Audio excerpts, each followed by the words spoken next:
हो गए यशोदा? खुद पूरा स्वप्न देखो क्या?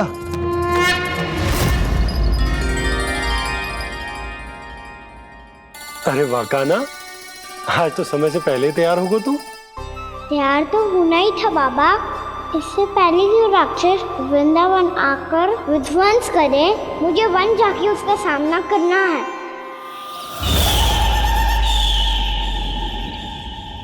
मैया शीघ्र भोजन बांधो, गौचरण के लिए विलंब हो रहा है।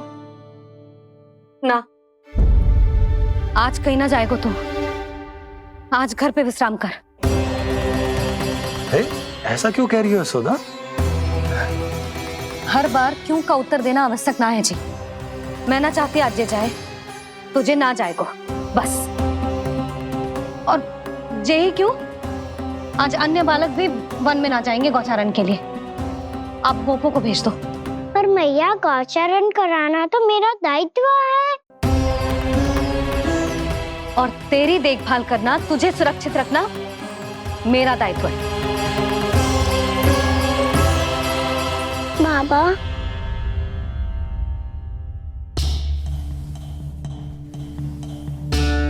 आज कछु मत बोल लल्ला। कभी कभी तेरी मैया को मना पाना मेरे बस की भी बात ना होती। आज कछु ऐसो ही दिन है। तूने देखो ना कैसे निर्णय करके बैठ गई है। इससे पहले कि वो राक्षस जगजा और वृंदावन वासियों को कोई हानि पहुंचाए, मुझे वहां पहुंचना पड़ेगा। पर कैसे?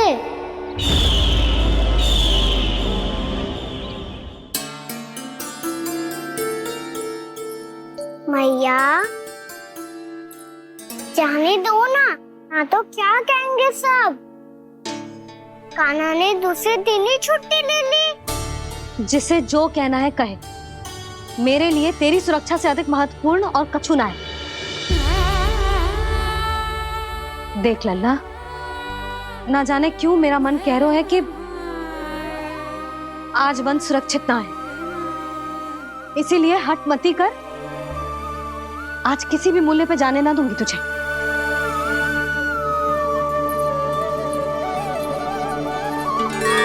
मैया ने ठान लिया, आज वन जाना है तो कोई और ही उपाय खोजना पड़ेगा यहाँ से निकलने का। सुनो, आज गौचारण के लिए गोप जा रहे हैं। हमारी छुट्टी है आज। पर क्यों बलराम? वो तो कान्हा ही जाने। सारी मैया ऐसी होती है क्या मुन्नी? पहले सेमी कहती है कि बड़ी हो जाओ, सब कुछ नियम से किया करो, अनुशासन सीखो। सेमी उसे तुड़वा के कहती है आपकी छुट्टी। तू चाहे जितना भी स्वांग कर ले लल्ला, कछु भी कह ले, कछु भी कर ले, मैं तो तुझे बाहर ना जाने दूंगी। वन छोड़, मैं तो तुझे चौबारे तक भी जाने की आज्ञा ना दूंगी आज। चल पी ले अब।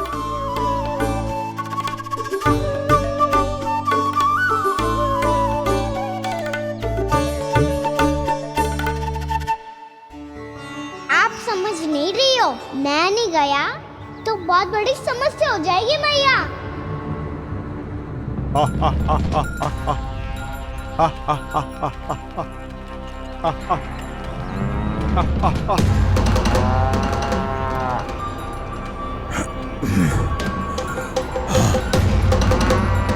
दिन निकले पूरे प्रहर बीत गया। इन गोपों में तो कोई भी बालक नहीं है, परंतु कंस ने तो कहा था कृष्ण गोपालक है।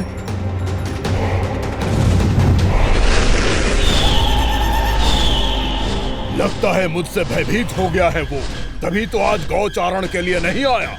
पर मैं भी वकासुर हूँ। जल में छिपी हुई मछलियों को ढूंढ निकालना बहुत अच्छी तरह आता है मुझे।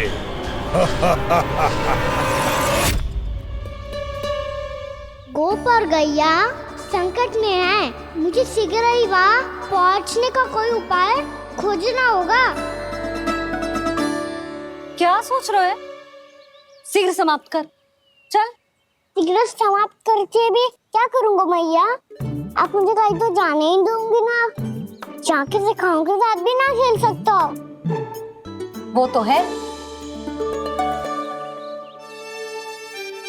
पर मैं भी तो हूँ, मेरे साथ तो खेल सकते हो है ना? सच्ची? सच्ची। जो मैं खेल बोलूंगा वही खेल खेलोगे आप? हाँ आप मिठोली खेलते हैं? बहुत दिन हो गए। ठीक है, पर पहली पट्टी तेरी आंख में बनने की लल्ला। मुझे शिकार है। चल पहले दूध समाप्त कर। पूरा समाप्त कर।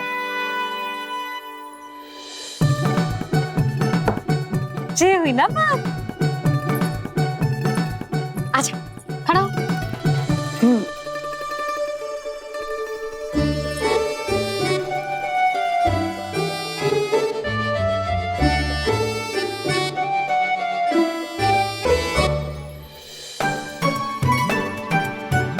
कुछ दिख तो ना रहा?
मैं यहाँ हूँ।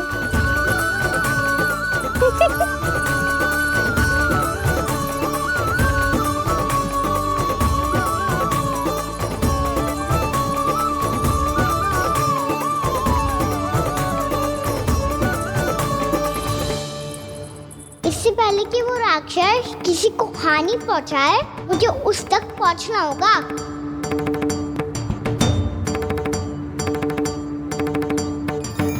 सिगरेट करनी होगी मुझे।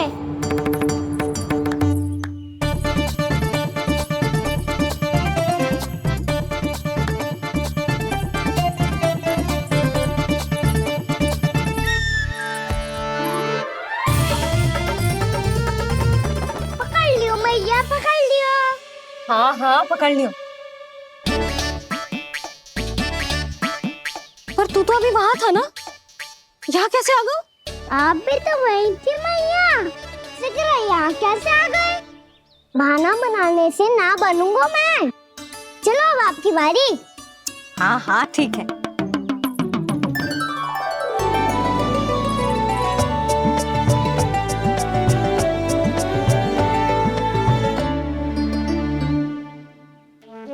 क्षमा करना मैया, पर मुझे जाना पड़ेगा।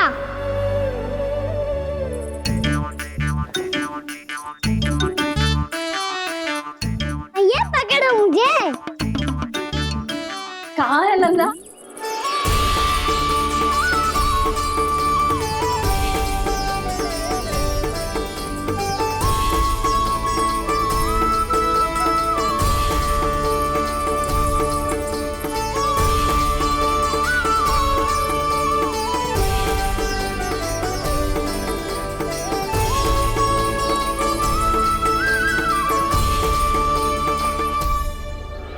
योजना सफल हो गई।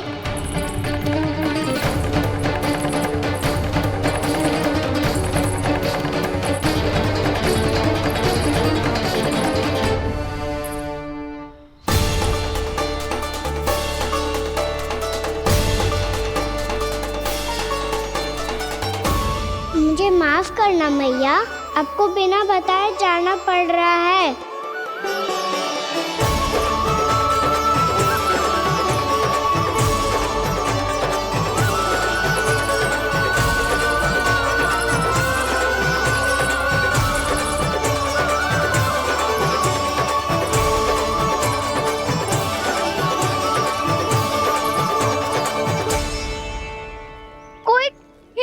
क्या मिल रहा है अभी तक?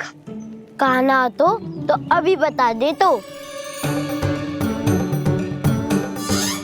हो तो ना सुबल, वो देख।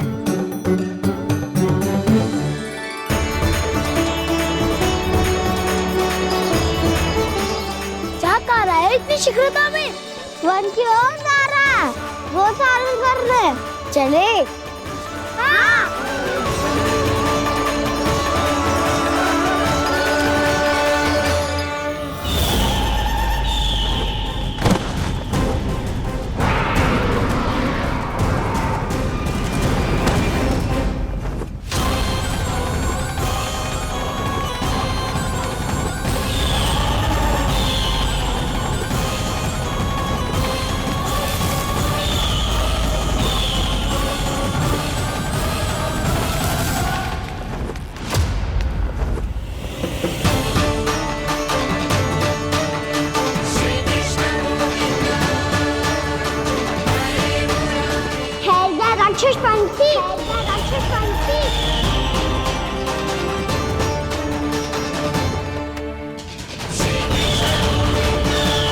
गोपालक कृष्ण हूँ मैं, नंदराज का लल्ला, वृंदावन का राजकुमार।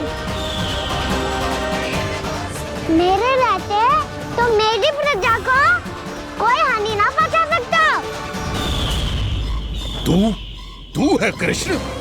तुझ पर क्या प्रहार करूं मैं? मुझे तो लगा था विष्णु की तरह तेरे एक हाथ में चक्र होगा, दूसरे में गदा, पर तू तो नन्हा सा बालक है। कोई शक्ति नहीं है तेरे पास और ना ही है कोई अस्त्र या शस्त्र। तेरा सामना करने के लिए मुझे अस्त्र और शस्त्रों की आवश्यकता ना है राक्षस।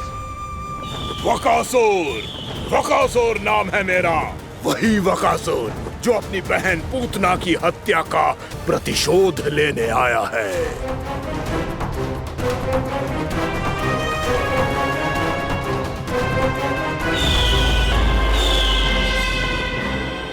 जानता है, इंद्र, अग्नि, वायु, वरुण, यम या कोई भी अन्य देवता, कोई मेरे समान शक्तिशाली नहीं है।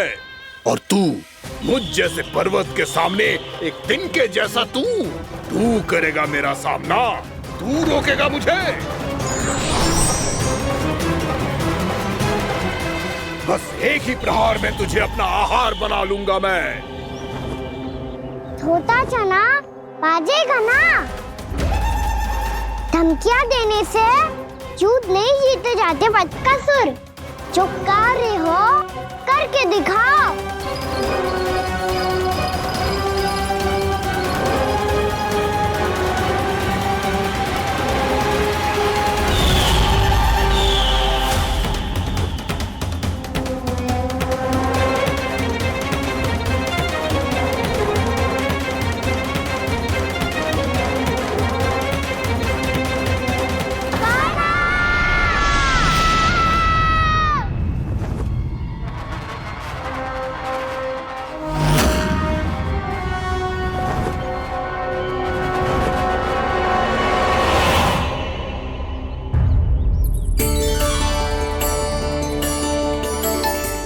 लल्ला, देख तेरी मैया थक गई है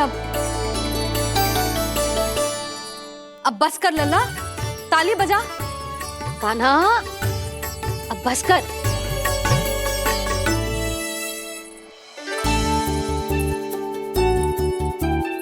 ताली बजा, ताली बजा, कोई संकेत तो दे, बता कहाँ है तू? पकड़ लिया।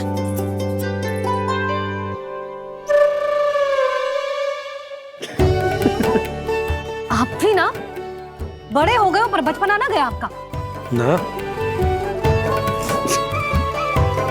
बच्चे कहाँ गया? जी रोकान।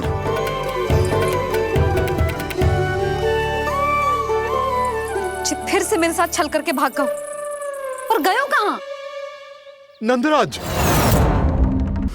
नंदराज, भानु, वो पंछी, राक्षस पंछी, बहुत बड़ा पंछी, भानु, राक्षस राक्षस। भानु क्या होगा?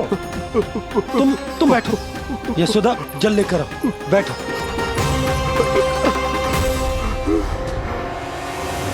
यदि आपको भूख लगी है तो मुझे खा लो, पर मेरे थकाव को छोड़ दो पंछी जी।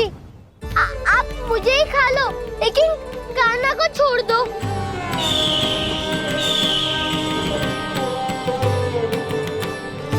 हम सबको खा लो, पर कान्हा को जीवन दान दे दो। कितनी अद्भुत है प्रभु के सखाओं की ये भावना कि सखा के प्राण को बचाने के लिए अपने प्राणों का त्याग करने को भी तत्पर हैं ये सब। देवराज, वैसे तो प्रभु क्षण भर में सब कुछ संभाल सकते हैं, पर हमें अपना कर्तव्य निभाना होगा। प्रभु की सहायता हमें करनी होगी। हाँ देवराज, प्रभु की सहायता करनी चाहिए हमें। स्वयं नारायण की कृपा है हमारे मित्र पर, उसे छोड़ दो, अन्यथा देवता तुम्हें नहीं छोड़ेंगे। पर मैं देवता के आने की प्रतीक्षा नहीं करूंगा। मेरे भाई को इसी क्षण मुक्त कर दो असुर, या फिर मेरा सामना करने के लिए तैयार हो जाओ। आवश्यकता पड़ी तो तुम्हारा उधर फाड़ के भी अपने भाई की रक्षा करूंगा मैं। तो फिर आ बालक, तुझे भी तेरे भाई के पास पहुंचा देता हूँ मैं। प्रयास करके तो देखो दोस्त, तुम्हारे चोंच के टुकड़े टुकड़े ना कर दिए तो मेरा नाम भी बलराम नहीं, तो मेरा नाम भी बलराम नहीं।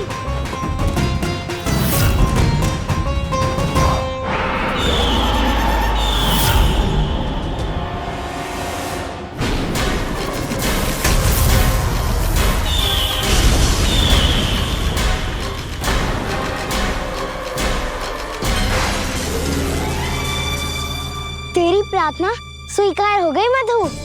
हमारे कान्हा की रक्षा करने स्वयं देवता आ गए।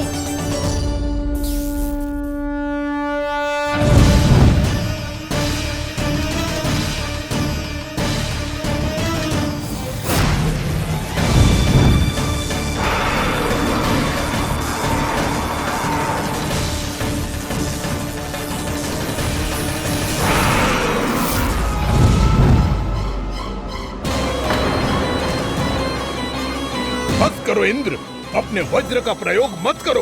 तुम्हारे प्रहार से मुझे गुदगुदी हो रही है।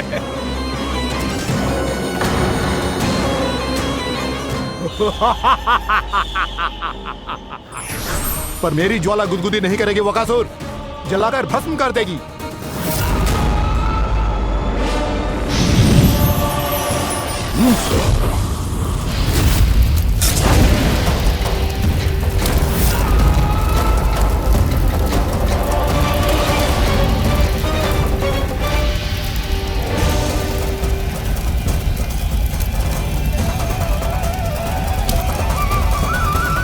क्या बहुत बहुत बड़ो पंछी। पंछी? बहुत बड़ो पंछी। पंछी नहीं, वो राक्षस कान्हा को निगल गया।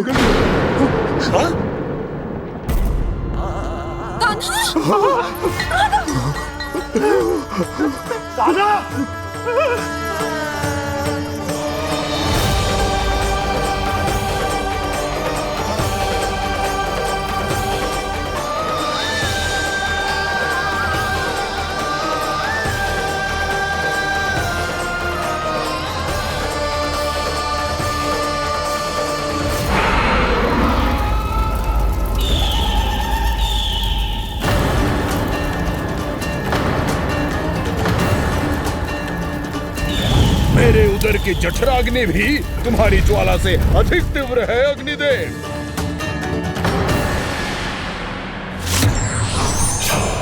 अब यम का पाश ही दंड देगा इसे।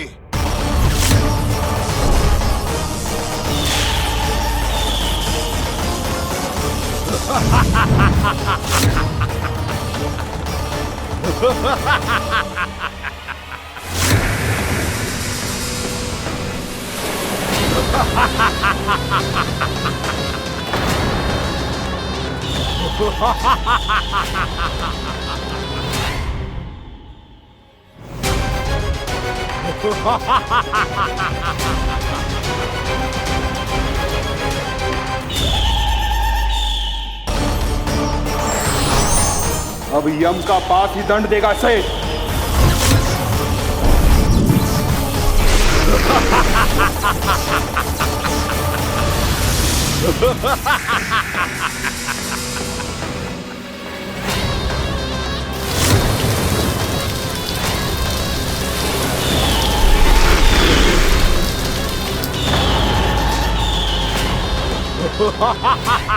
तूने जल की धार को भले ही काट दिया हो दुष्ट, पर हिम में धार नहीं होती। अब मेरी हिम शक्ति तुझे जमाकर नष्ट कर देगी।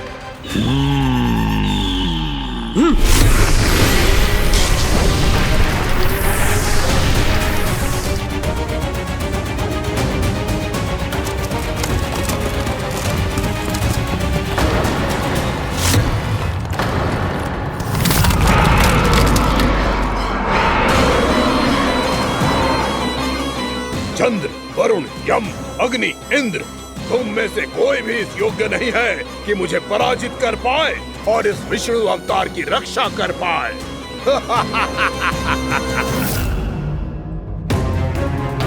इस असुर को तो देवता कुछ ना बिगाड़ पा रहे हैं।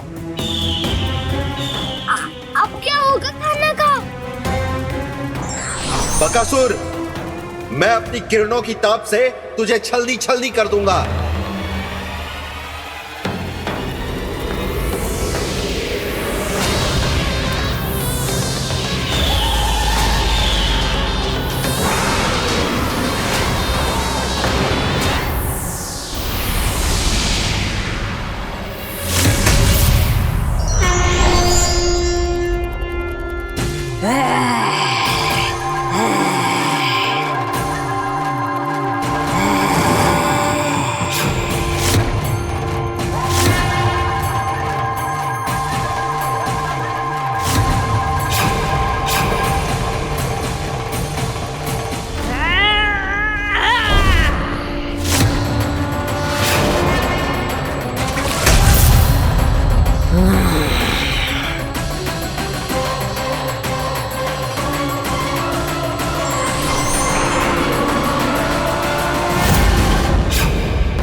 पुत्र कार्तिकेय, इस असुर के उदर को फाड़कर अपने पिता के सखा श्री कृष्ण को मुक्त कराओ पुत्र।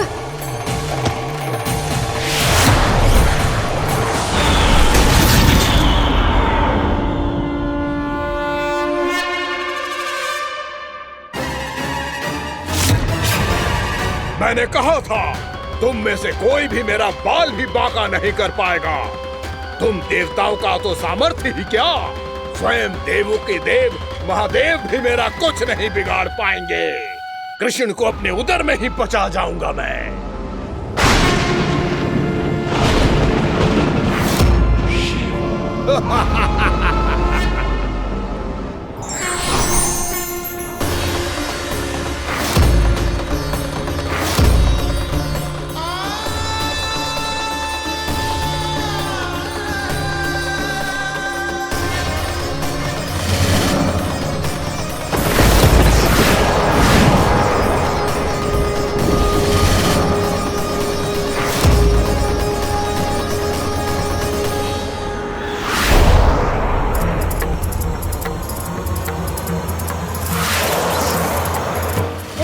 शिव शंकर का त्रिशूल है। एक ही बार में इस असुर का प्राण ले लेगा ये। हाँ, महादेव का त्रिशूल।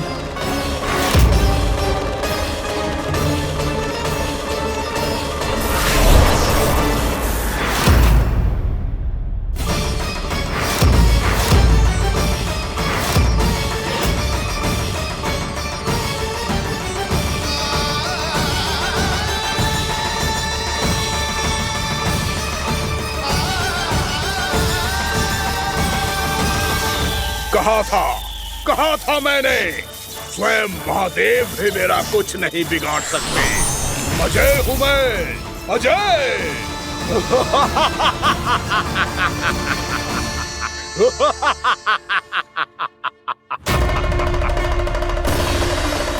प्रभु, आपके त्रिशूल की महिमा तो अपरंपार है, तो फिर ये ठहर क्यों गया?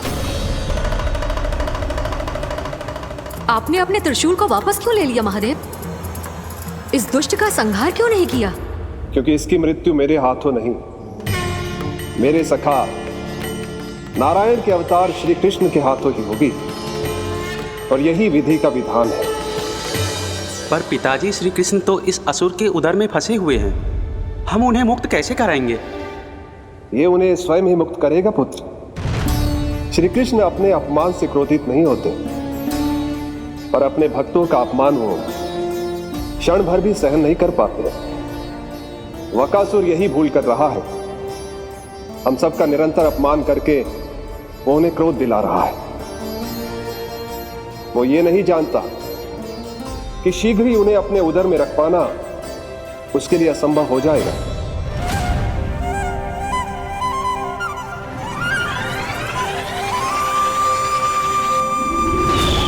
क्या हुआ महादेव?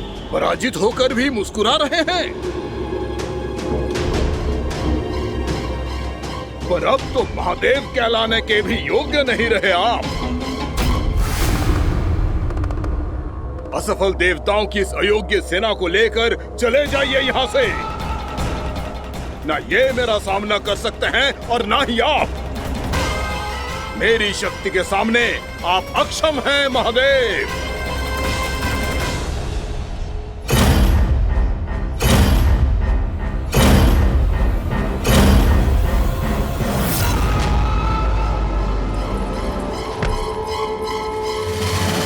सुधा, जिस दुष्ट ने मेरे लल्ला को निगलो है ना, भीतर से जलेगो, छटपटाएगो, पीड़ा से कराएगो।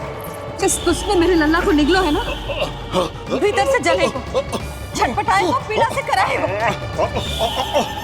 ये क्या हो रहा है मुझे?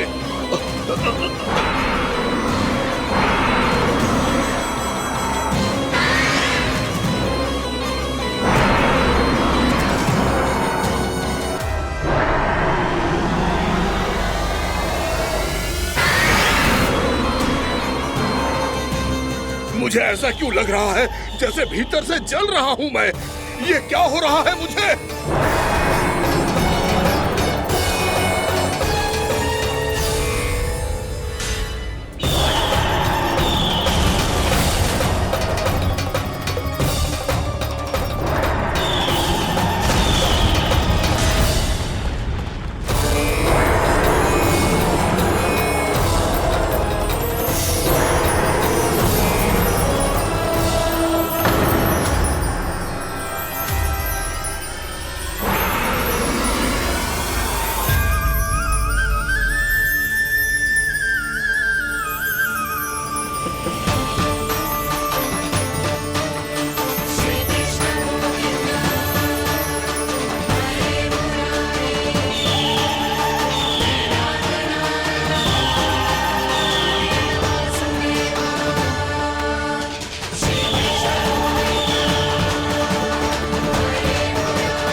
हे प्रभु, मैंने ऐसे कौन से कुकर्म किए थे कि मुझे ऐसी मृत्यु प्राप्त हुई? और ऐसे कौन से सुकर्म किए थे कि आपके हाथों से मुझे मोक्ष प्राप्त हुआ है प्रभु? सीमित स्मरण करो, हे जरीस की पुत्र वक्कासुर। स्मरण करो, कैसे अपने पिता की तरह अभिमान से भरे हुए थे तुम। स्मरण करो, कैसे हमें पराजित करने के लिए पूरी सृष्टि को संकट में डाल दिया था तुमने, और हमें विवश होकर पराजय स्वीकार करनी पड़ी थी। स्मरण करो, कैसे तुमने देवराज इंद्र का छत्र चुरा लिया था। पर यह सब भी पर्याप्त नहीं था वकासुर।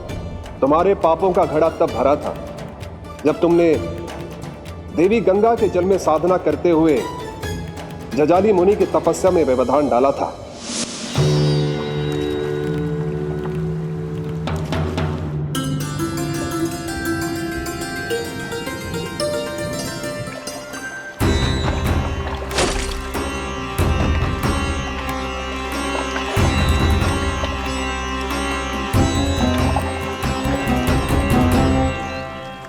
रुक क्यों गए चालक? नौका को आगे की ओर ले चलो। आगे बढ़ना उचित नहीं होगा महाराज। यहाँ से कुछ ही दूरी पर जालजली मुनि तपस्या कर रहे हैं। तो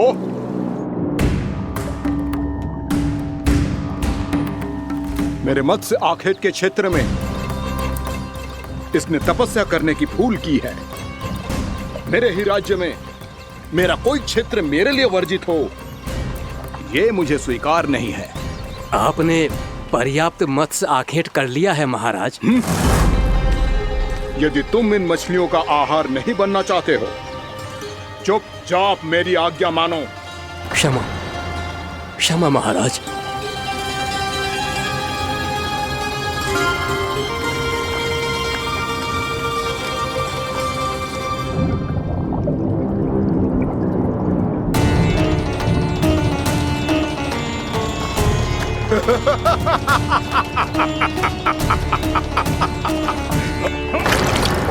मुनिवर, रक्षा कीजिए, रक्षा कीजिए मुनिवर।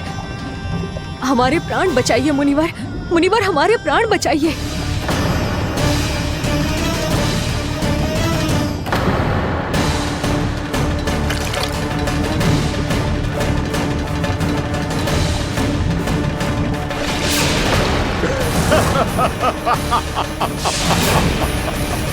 ठहर जाओ असुरराज, इन मछलियों को हानि ना पहुंचाओ। क्यों मुनि? अब मछलियां पकड़ने के लिए मुझे तुमसे आज्ञा लेनी पड़ेगी। तुमने तपस्या करने से पहले किससे आज्ञा ली थी? माँ गंगा से, इस जल में रहने वाली सभी मछलियों से। इस उपकार के बदले इन सभी मछलियों को रक्षा करने का वचन दिया था। इसीलिए असुरराज, मैं शांति से कह रहा हूं, इस स्थान को अशुद्ध ना करो। चुपचाप यहां से चले जाओ, नहीं तो इसका परिणाम अच्छा नहीं होगा।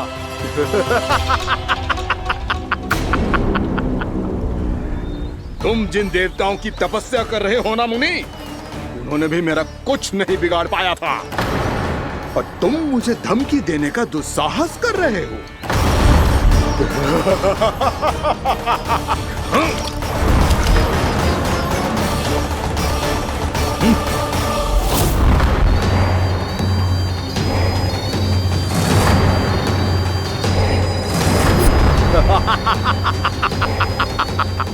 मूर्ख, विचारों से तो तू राक्षस है ही, और स्वभाव से उस बगुले की तरह है जो भूख ना होने पर भी उन निर्दोष मछलियों को आहार बनाता रहता है। इसलिए अभी इसी क्षण से तू बगुला का जीवन जिएगा। ये मेरा श्राप है, ये मेरा श्राप है।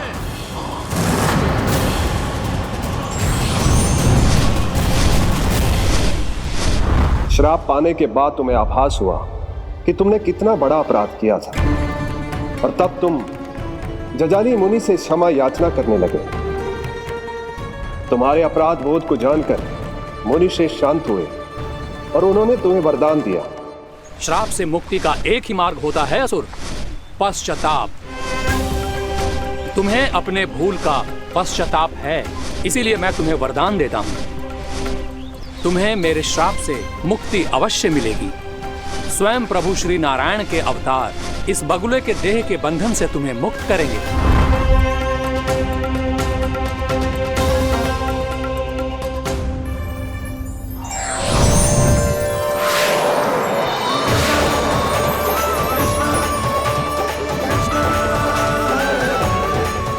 हम स्वीकार करें प्रभु।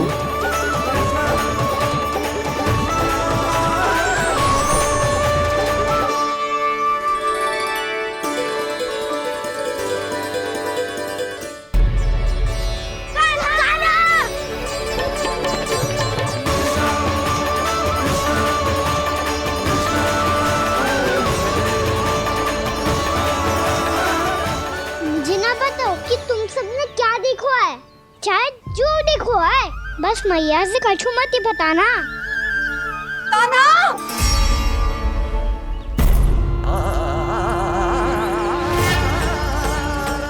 कान्हा!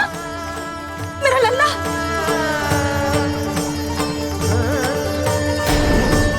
भानु बता रहा था तुझे कोई असुर पंछी निकल गया था। हाँ?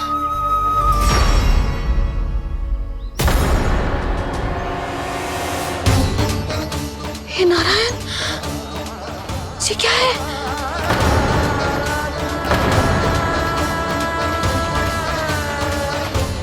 ये सब कैसे हुआ लल्ला? हाँ? कोई बताएगा मुझे ये क्या है?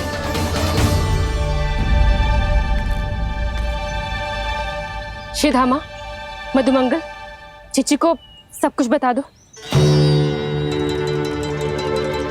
ये असुर पक्षी मुझे निगलने वाला था रानी भाभी, तभी अंतिम क्षण में कान्हा ने आके मुझे बचा लियो। और ये असुर पक्षी ने कही कि यह है वृंदावन का राजकुमार, नंदराज का लल्ला। इसके होते कोई भी वृंदावन वासियों को हानि ना पहुंचा सकते। रानी भाभी, कान्हा ने अपने प्राणों की चिंता ना करी और इस क्रूर राक्षस से भिड़ गयो और इस राक्षस पक्षी ने इसे निगल लियो। इतना पर्याप्त है भोला काका, सब कुछ बताने की आवश्यकता नहीं है। ये सब देख के सारी बालक मंडली इतनी व्याकुल हो गई कि सबने अपने प्राण अर्पित कर दिए और इस असुर पक्षी से कहे कि हमें खा लो और हमारे सखा को छोड़ दो। इन बालकों का पराक्रम देख के सभी देवतागण यहाँ आ गए और उनके हृदय भी पिघल गए और उन्होंने इस राक्षस पक्षी से युद्ध करके इसे मार गिराया। देवताओं के राजा इंद्र के वज्र का प्रहार तो मैंने अपनी आंखों से देखा है ताई जी। और फिर उसके बाद अग्निदेव ने अग्निवस्त्र का प्रहार किया। जय ना काकी, वरुण देव, कार्तिकेय, यमदेव सबने मिलके युद्ध किया इस राक्षस से। कहा था अभी मत बोलना। अरे सब मिलके फंसा दोगे मुझे। स्वयं माँ भद्रकाली, हमारे शिव शंकर भी आए थे छोटी माँ। जाओ आप भी। बाबा साईता, मुझे लगता है कि ये कान्हा भी इन्हीं देवताओं में से एक है। संभव तो है चीची, स्मरण है पूतना और तृणावर्त के आक्रमण के समय भी ऐसा ही हुआ था। सभी राक्षस मारे गए थे पर अपने कान्हा को एक खरोच तक न आई थी। हाँ जीजी, मुझे लगता था कि श्री नारायण की विशेष कृपा है हमारे कान्हा पे, पर अब तो देख के लग रहा है कि हमारा कान्हा ही स्वयं श्री नारायण है। या फिर उनका अवतार है ये। अरे बस करो तुम सब, ऐसा कछु ना है। अरे जितनी बात सुनी है उससे तो यही लग रहा है कि कान्हा देवताओं और असुरों की युद्ध के बीच में फंस गया था। उसका इस सब से कोई लेना देना ना है। तो फिर इसके तन पे एक भी खरोच क्यों ना आया नंदराज? हाँ,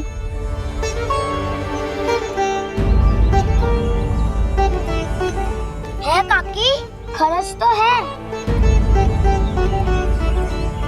दिखा लल्ला। भैया बात भी आ रही है, कुछ करो ना। चिकोपिया भी ना अति करती है। श्री नारायण का अवतार हो तो इतनी तनिक सी खरोच पे ऐसे रो तो क्या? बस बहुत होगा। अब तो तुम सबने सीमा ही पार कर दी है। कभी से श्री नारायण बुलाते हो, कभी श्री नारायण का अवतार। तनिक कछु हो ना जाता है कि तुम सब कहानियां बुनने लगती हो। जे बस साधारण सा बालक है, मेरा लल्ला है जे, इसे भगवान मत ही बनाओ।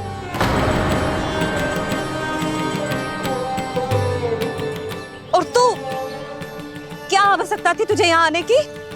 हाँ, वो भी मुझे बिना बताए। मेरे साथ छल करके आए हो तू। अब तू घर चल, ऐसा दंड दूंगी ना कि मैया बहुत पीड़ा हो रही है। मैया बहुत पीड़ा हो रही है मैया। हाँ नन्ना, तू घर चल, मैं तुझे औषधि लगा दूंगी। हल्दी का लेप लगाऊंगी ना, झट से ठीक हो जाएगा। चल चल।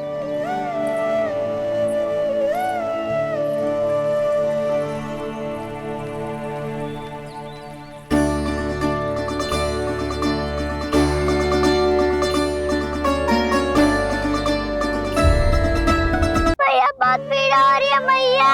हाँ नन्ना, तू घर चल, मैं तुझे औषधि लगा दूंगी। हल्दी का लेप लगाऊंगी ना, झट से ठीक हो जाएगा। चल चल।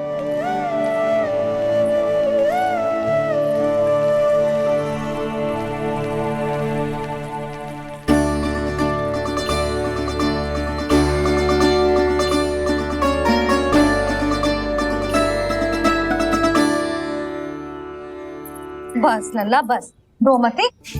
चल चल चल, आजा। अभी औषधि लगाऊंगी ना, तेरी सारी पीड़ा लुप्त हो जाएगी। आजा आजा,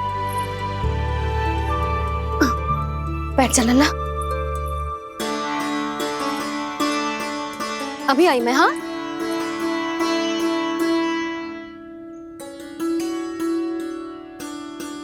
मैया।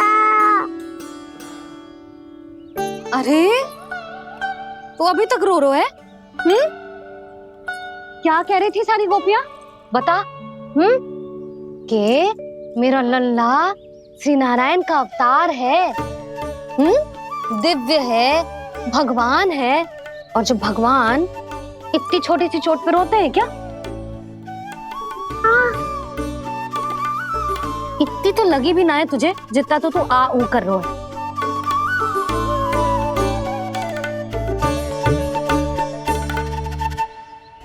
आओ ना, करूंगो। आप ऐसा दुलार थोड़ी करोगी। ओहो, वृंदावन का गौपालक जो इतनी छोटी सी चोट पे रोता है ना? गोप बालकों का मुखिया इतनी छोटी सी चोट पे रोता है? मेरा लल्ला तो सबसे शक्तिशाली है। इतनी छोटी सी चोट तो क्या, बड़े बड़े राक्षसों से भी ना घबराता है। हाँ, एक बार में सबको समाप्त कर देता है कि ना?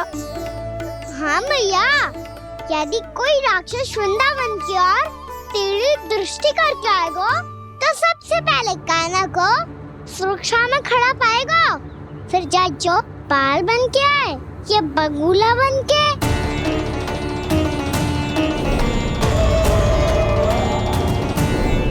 ना लल्ला, सोचो भी मती। वृंदावन की सुरक्षा करना तेरा दायित्व ना है।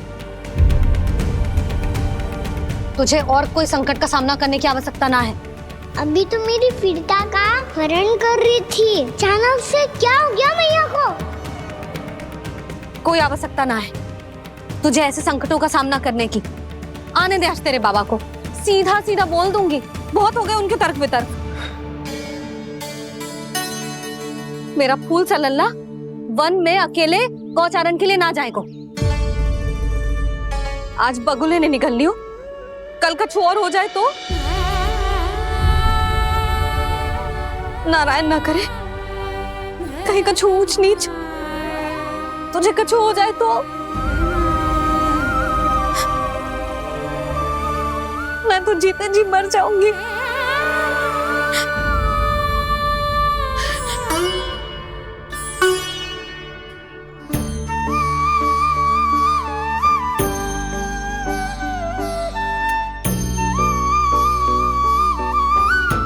वीर लल्ला की वीर मैया इतनी से बात तो रोती है क्या? क्या करूं कान्हा, तुझे ऐसे बार बार संकट के मुंह में जाते हुए ना देख सकती मैं। तो फिर मैया मैं वचन देता हूँ, आज के बाद मैं गौचारण के लिए तभी जाऊंगा जब आप आज्ञा दोगी। पक्का? छल ना करेगा ना मेरे साथ? मैंने कब छल करो मैया? अच्छा ठीक है, ना करूँ छल। यदि आपसे पूछे बिना बाहर निकलो तो तो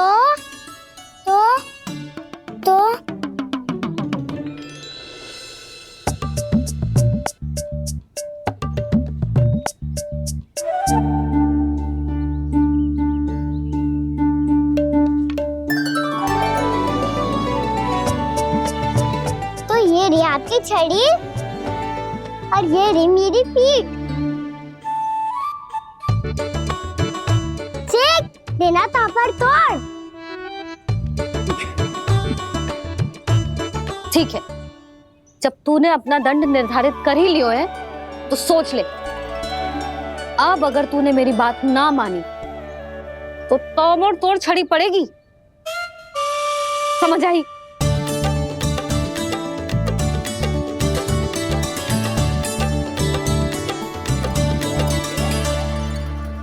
अच्छा ही है कि कान्हा कुछ दिन घर ही रहे। आज वन में जो हुआ है अवश्य कंस ने ही करवाए हुए वो सब।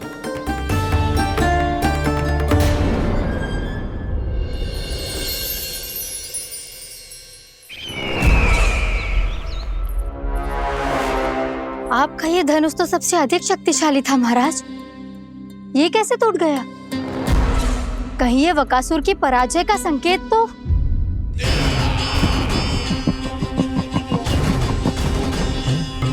प्राप्ति, लगता है तुम्हें शुभ समाचार मिला नहीं। उस बकासुर ने उस विष्णु अवतार को जीवित ही निगल लिया है। अरे अब तक तो उस नन्हे से बालक को पचा भी चुका होगा वो। उसके तन में रक्त बनकर वो विष्णु अवतार और उसकी शक्तियां दौड़ रही होंगी। क्षमा कीजिए महाराज। क्षमा कीजिए, इस अशुभ से मुख से शुभ समाचार आने दो। माथे के बल को ढीला करो, चेहरे पर मुस्कान लाओ और कहो, महाराज, वृंदावन में मातम फैल चुका है। मैं ऐसा ही करता महाराज, यदि सूचना सत्य होती तो।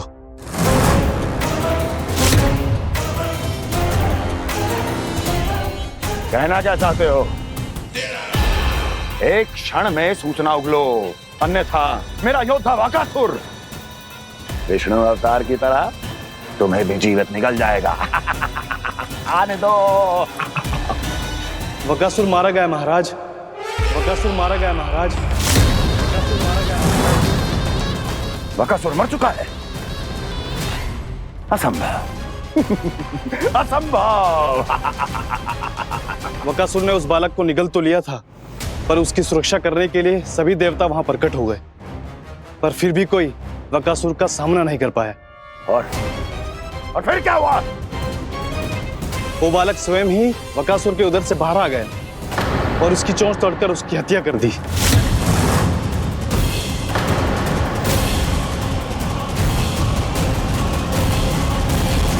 वन में बकासुर की चोंच टूट गई और यहाँ आपका ये धनुष।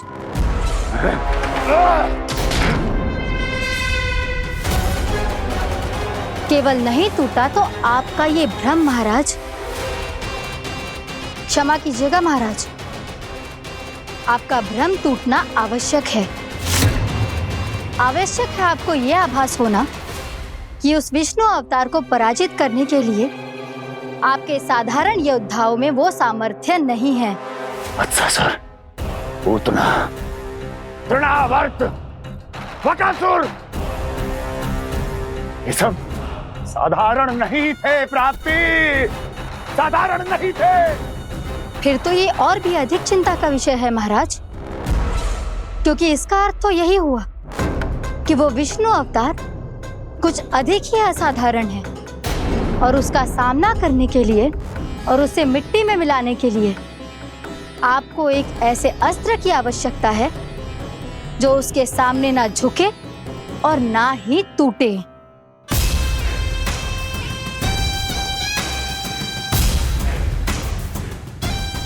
तो फिर मैं ऐसा ही अस्त्र ढूंढूंगा, चाहे आकाश पाताल एक क्यों ना करना पड़े मुझे।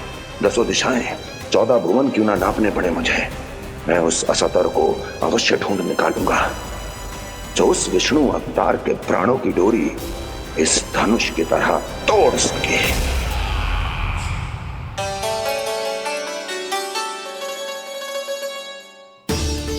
थैंक्स पापा, मैंने मैया को वचन दिया है कि जब तक नहीं चाहेंगी मैं वन नहीं जाऊंगा। इसलिए आप मुझे मारने के लिए कोई शक्तिशाली असुर ढूंढने में व्यस्त रहो।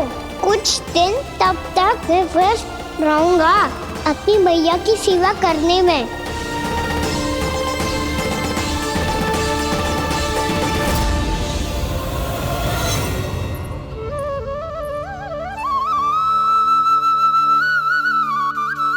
लो मैया, तुलसी जी को चढ़ाने के लिए जल।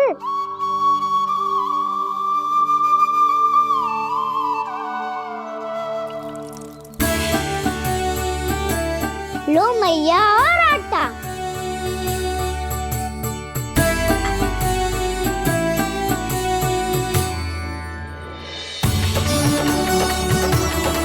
लो मैया, बेलन।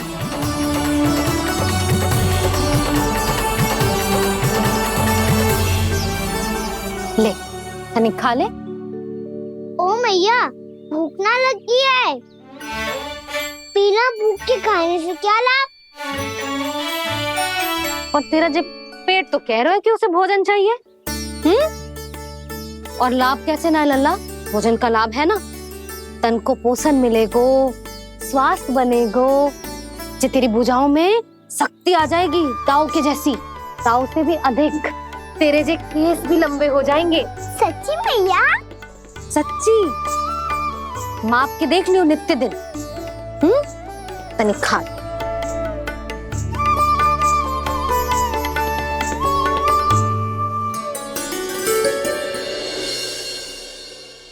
मान के मैया का कहना, छक के भोजन खाते हैं,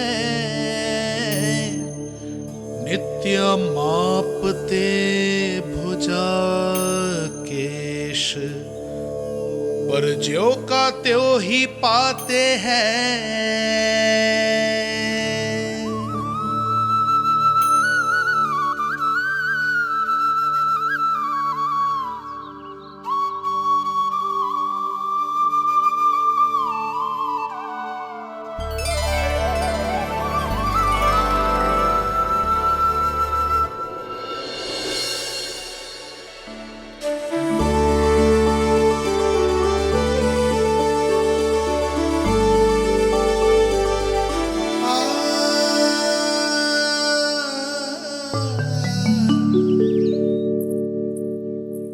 ले लल्ला, फल खा ले।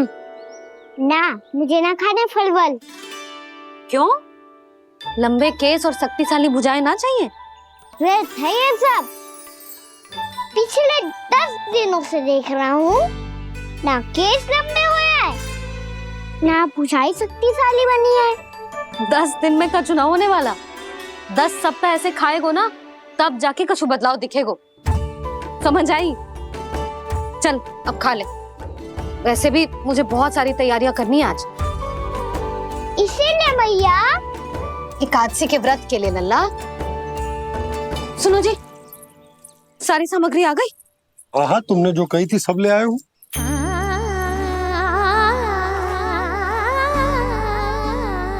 इसमें नारियल तो है ही ना, उसके बिना मैं एकादशी की पूजा कैसे करूंगी? यशोदा, मैंने भोला से कह दिया, वो लेकर आते ही होगा। घबराओ मत। कैसे ना घबराओ जी, आपको पता है ना एकादशी का व्रत मेरे लिए कितना महत्वपूर्ण है। पता है। अरे इसमें तो दिए भी ना है। दिए ना है? अब मैं अभी लेकर आता हूँ। आप रहने दो, मैं ही लेके आती हूँ। भक्त भोला राम के यहाँ से है? भक्त भोला राम? मेरा अर्थ है कुमार भोला यहाँ के यहाँ से। हाँ हाँ, वो ही।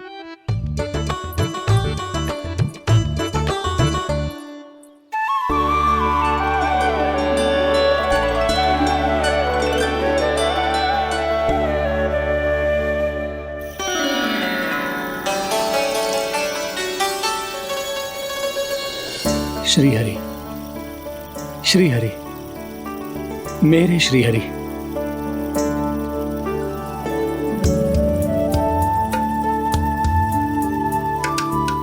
मेरे श्री हरि। भोला राम, मेरी मटकी तैयार है? मेरे श्री हरि,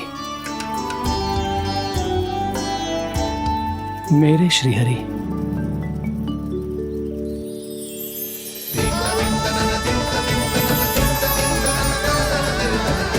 भोला राम,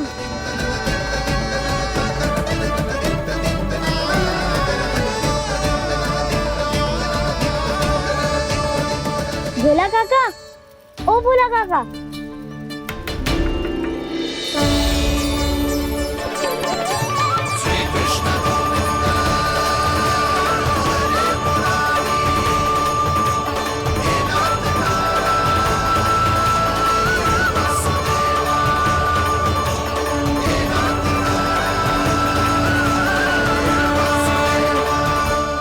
अरे श्री हरि प्रसन्न हो गए।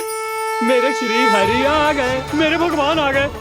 मेरे श्री हरि आ गए, मेरे भगवान आ गए। मेरे श्री हरि आ गए, मेरे भगवान आ गए। मेरे श्री हरि आ गए, मेरे भगवान आ गए। मेरे भगवान आ गए, मेरे घर मेरे भगवान आ गए।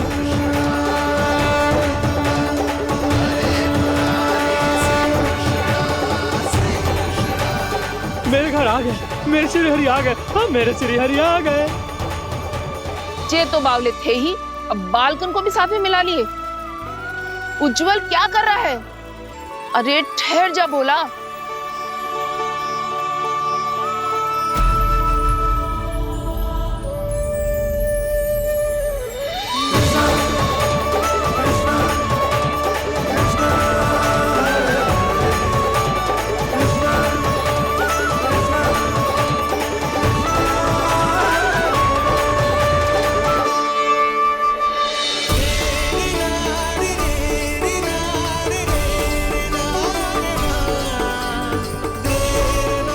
प्रेम से बुलाओ, आएंगे हरि भी।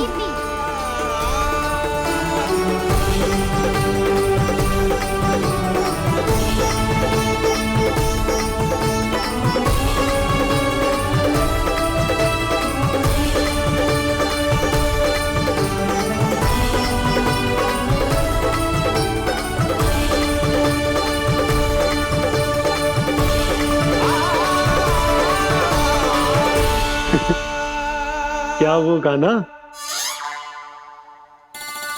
किसकी धुन में झूम रहा है तू? निर्मल निशा भक्ति की धुन में।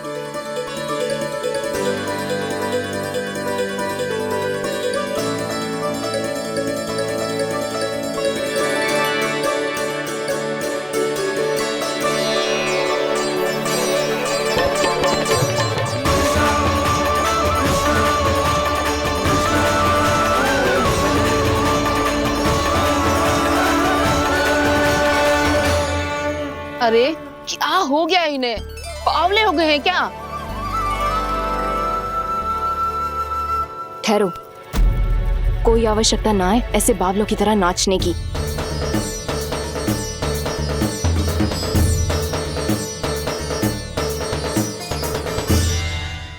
जे बावले ना है मौसी, भक्ति में रम गए। बस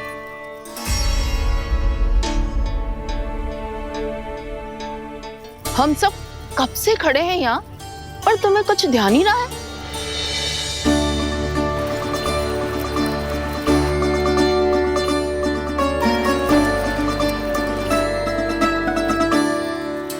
नाच गाने में ऐसे मगन हुए कि हमें देखा भी ना। मुझे नाचते हुए देख मेरे श्री हरि को इतना आनंद आ रहा था कि मैं अपने आप को रोक नहीं सका। और वैसे भी मेरे जन्म का एकमात्र उद्देश्य है श्री हरि की सेवा करना, श्री हरि को प्रसन्न करना।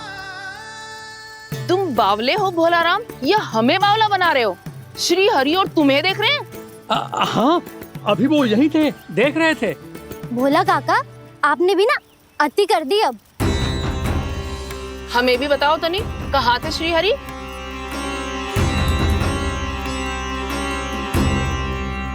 ना जाने अपना उपहास करवाने में क्या आनंद आतु है इन्हें।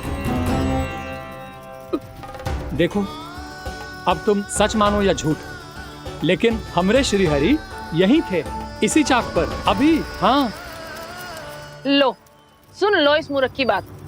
श्री हरि को और कोई स्थान ना मिलो जो इसके मिट्टी के चाक पे आकर बैठेंगे। श्री हरि को और कोई स्थान ना मिलो जो इसके मिट्टी के चाक पे आकर बैठेंगे। श्री हरि को और कोई स्थान ना मिलो जो इसके मिट्टी के चाक पे आकर बैठेंगे। जैसी मैया वैसो ही लल्ला, दोनों का कुछ पता ही ना चलतो, कब किस बात पर प्रसन्न हो जाए और किस बात पर रुष्ट। अरे मैं भला असत्य क्यों बोलूंगा? अभी यही थे श्री हरि। हाँ,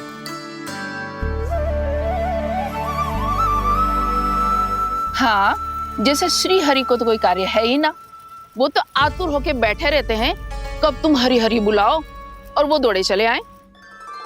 भगवान तो भक्तों के पास आने के लिए सदैव आतुर रहते हैं, बल्कि सत्य तो यह है कि भक्तों के मन में ही निवास करते हैं भगवान।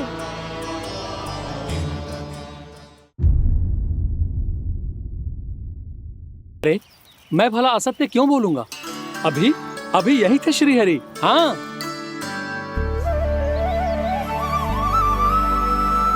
हाँ, जैसे श्री हरि को तो कोई कार्य है ही ना, वो तो आतुर होके बैठे रहते हैं कब तुम हरि हरि बुलाओ और वो दौड़े चले आए। भगवान तो भक्तों के पास आने के लिए सदैव आतुर रहते हैं, बल्कि सत्य तो यह है कि भक्तों के मन में ही निवास करते हैं भगवान। भगवान तो भक्त के पास आने के लिए सदैव ही आतुर रहते हैं शंकरी मौसी। बल्कि सच्ची बात तो ये है कि भगवान हमारे मन में ही निवास करते हैं। कम से कम तू तो इसे बढ़ावा मत दे जशोदा। जब देखो जब हरि नाम की रट लगाए रहते है। हरि बोलते बोलते ऐसो बावलो होता है कि सारा कार्य भूल जाता है। 2 दिन से अपनी मटकी के लिए चक्कर काट रही हूँ। अभी तो एक चक्कर और लगाना होगा आपको। आपकी मटकी तैयार हो गई है, अभी लाता हूँ।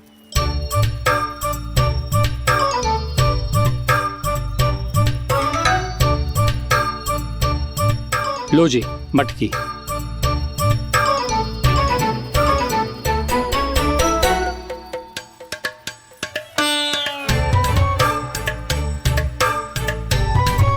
इस कच्चे मटके का क्या करूं मैं?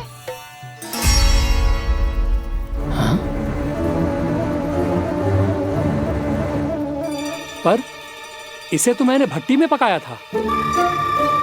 अब तू ही देख ले कितना ध्यान रहता है इस कार्य पे। और कह तो है कि श्री हरि आते हैं इससे मिलने। हाँ आते हैं और आगे भी आएंगे हमारे श्री हरि हमसे मिलने। और आके मोक्ष देंगे, है ना? मांगूंगा तो मोक्ष भी दे देंगे, मांगूंगा तो मोक्ष भी दे देंगे, मांगूंगा तो मोक्ष भी दे देंगे। अभी तो ये बता कि तू मुझे मेरी मटकी कब देगो? और मेरी मांग कब पूरी करोगी भोला राम जी? मेरो घड़ा मेरे दिए तो तैयार है ना, कल एकादशी की पूजा और व्रत के लिए। एकादशी का व्रत? हाँ, एकादशी का व्रत। इसे करने से श्री हरि बहुत प्रसन्न होते हैं। अच्छा, फिर तो अभी लाया।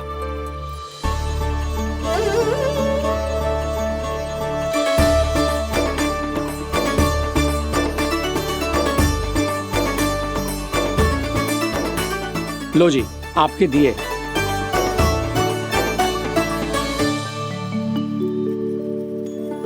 और जो हमने मांगा है वो?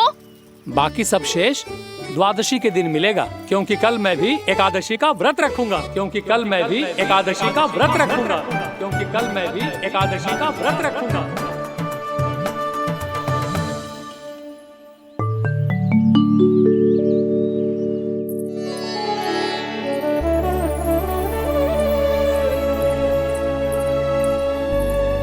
जानकी, फूलों का प्रबंध हुआ कि ना? हाँ भाभी, जे रहे। सदैव विलंब कराती है। पर भाभी इस बार तो फूल समय से ही लाई थी। क्या हुआ जशोदा? अभी तो पूजा की तैयारी ना हुई? देखो ना मौसी, ये जानकी ना कुछ छूट ही जाता है इसके कारण। एकादशी की पूजा और व्रत आते ही जसोदा भाभी इतनी वग्र हो जाती है। ऐसो क्या होगा इस पूजा में?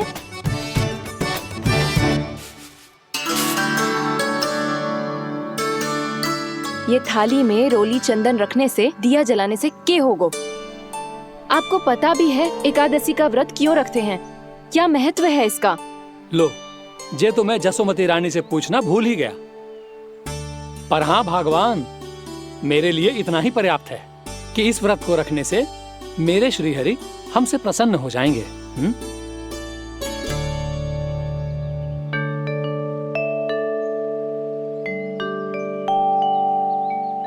नारायण ही जाने ऐसे कैसे पूजा करते हैं जे श्री हरि की एक मूर्ति तक ना है इनके पास।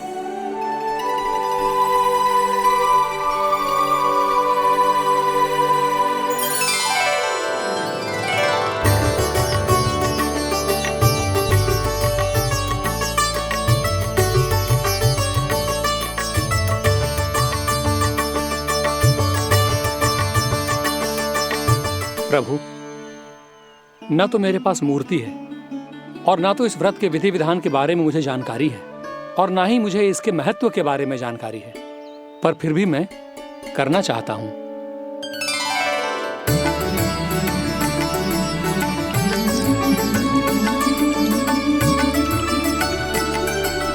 इसीलिए मैं दृढ़ संकल्प लेता हूं, पूरी निष्ठा के साथ, श्रद्धा के साथ और पूरी आस्था के साथ मैं इस व्रत को संपन्न करूंगा।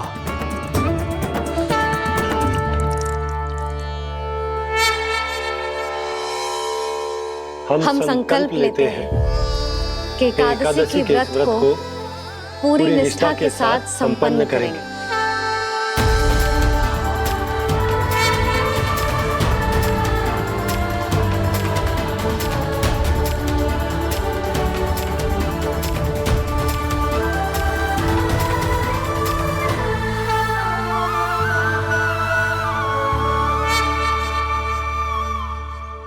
तुलसी जी के पत्ते तो हैं ही ना।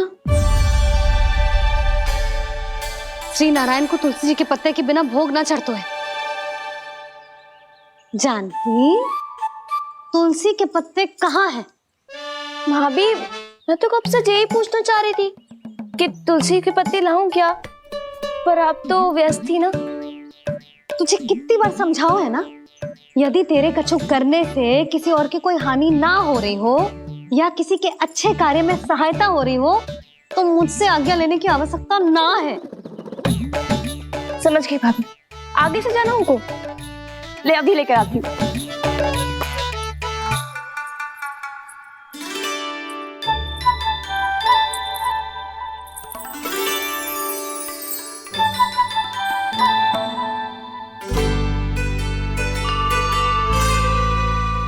ताऊ, आपने पहले ये व्रत करो है? आपको इसका महत्व पता है? भाभी चल। जानकी, तुमने ये व्रत करो है? फिर तुमको इसका महत्व पता है? सुमति जी, आपको पता है इसका महत्व? कान्हा, क्यों तंग कर रहे हो सबको? मैया, सबने करो ये व्रत, मुझे भी करना है।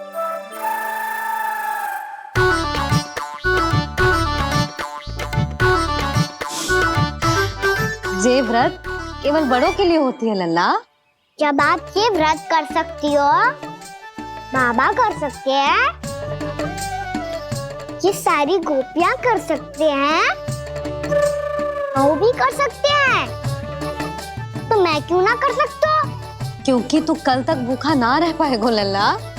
जब भक्त रह सकते हैं, फिर मैं क्यों नहीं रह सकता?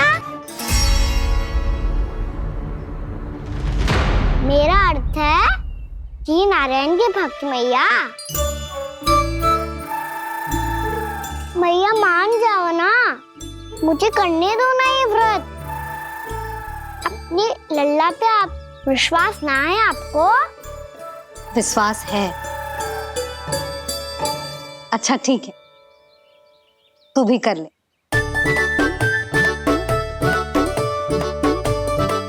पर मैया व्रत की कथा तो सुनाओ, मैं तो अबध हूँ ना। मुझे कैसा पता चलेगा कि ये व्रत करते क्यों हैं?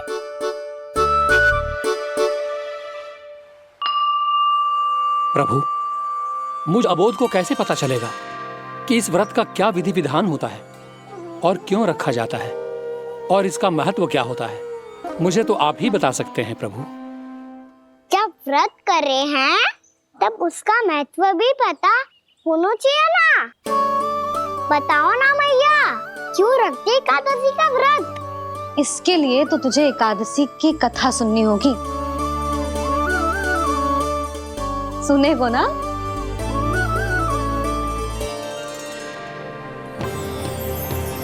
वसुदेव सुतं देवं कंसचाणूरमर्दनम् श्रीहरि, यशोदा परमानंदम् कृष्णं वन्दे जगद्गुरुम्। वाह प्रभु, अपने भक्तों को एकादशी व्रत का महत्व समझाने का अच्छा उपाय खोज निकाला है आपने।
अब सब जन एकादशी के व्रत की कथा ध्यान से सुनना, तभी जे व्रत पूरा माना जाएगा। समझो लल्ला?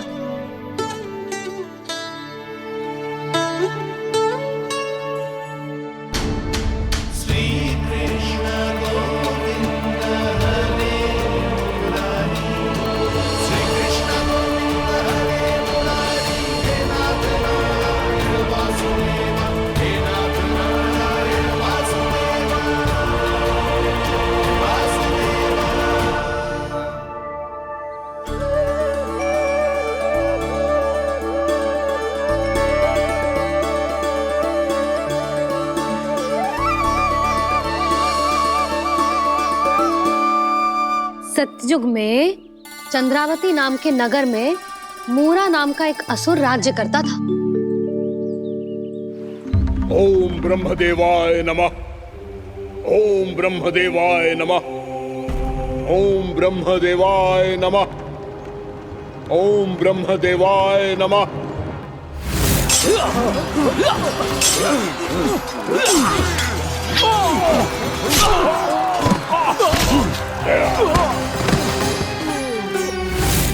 ओम ब्रह्मदेवाय नमः।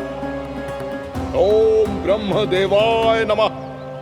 जब उसने देवताओं के हाथों असुरों की पराजय देखी, तब वो वरदान पाने के उद्देश्य से ब्रह्मा जी की तपस्या करने चला गया।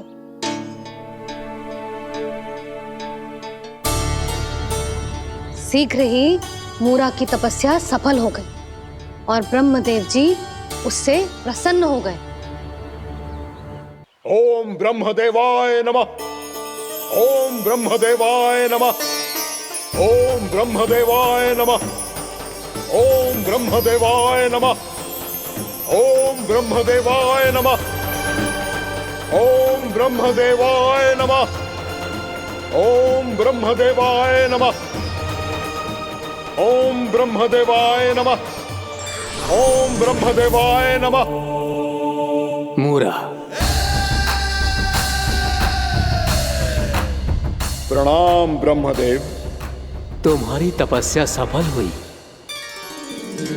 बोलो, तुम्हें क्या वर चाहिए? सृष्टि के रचयिता ब्रह्मदेव, कृपया मुझे ऐसा वरदान दीजिए जिसकी सहायता से मैं त्रिलोकी विजयी बन जाऊं और कोई देवता मुझे पराजित ना कर सके। यहां तक कि देवताओं के रक्षक, सृष्टि के संचालक भगवान श्री विष्णु के लिए भी मैं अपराजय रहूं। तथास्तु, तथास्तु, तथास्तु। प्रणाम ब्रह्मदेव।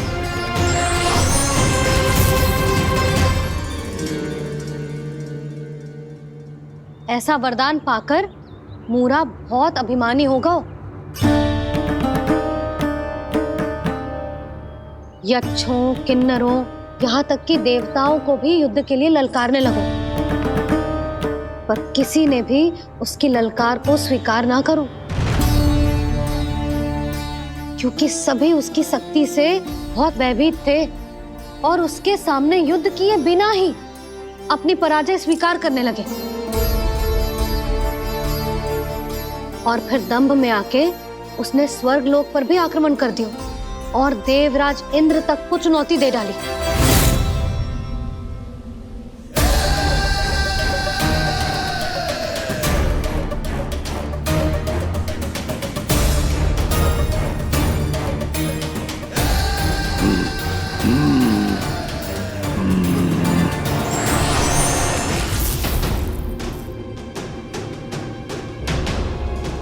मैं प्रतीक्षा कर रहा हूं देवराज, क्या उत्तर है तुम्हारा?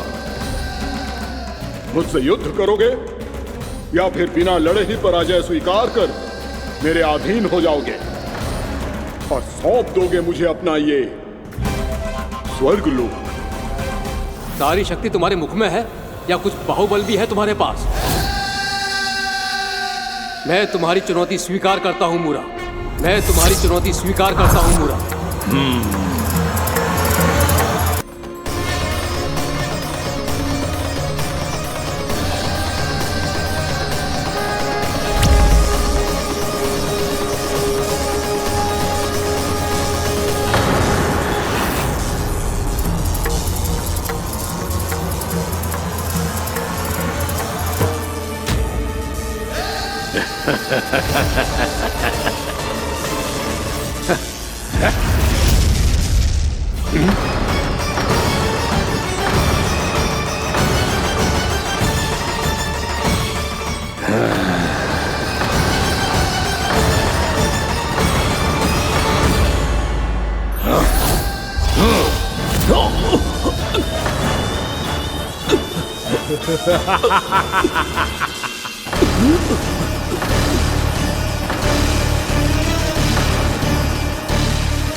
खैरिए देवगण, असुरराज मूरा को ब्रह्मदेव का आशीर्वाद प्राप्त है।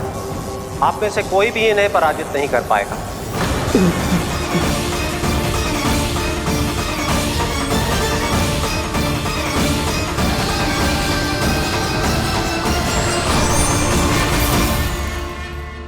एक अवसर और देता हूं देवराज, युद्ध या अधीनता, क्या उत्तर है तुम्हारा देवराज?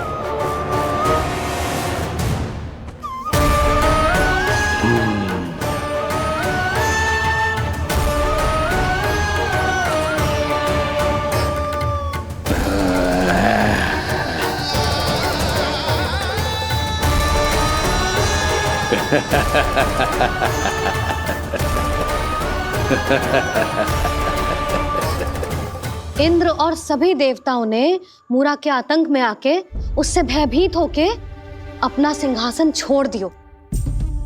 अब मूरा स्वर्ग का अधिपति बन गयो और शीघ्र ही उसने अन्य सभी असुरों को स्वर्ग में निवास करने के लिए आमंत्रित कर दिया। और इस प्रकार से वो धीरे धीरे तीनों लोकों का सम्राट बन गया। उसे किसी ने रोका नहीं मैया? ना लल्ला, इतना साहस किसी में था ही ना। और फिर जे निश्चित करने के लिए कि भविष्य में किसी और असुर की मृत्यु ना हो, वो यमराज पे भी विजय प्राप्त करने के लिए यमलोक की ओर प्रस्थान कर दियो। वो तो अपने आप को और सभी असुरों को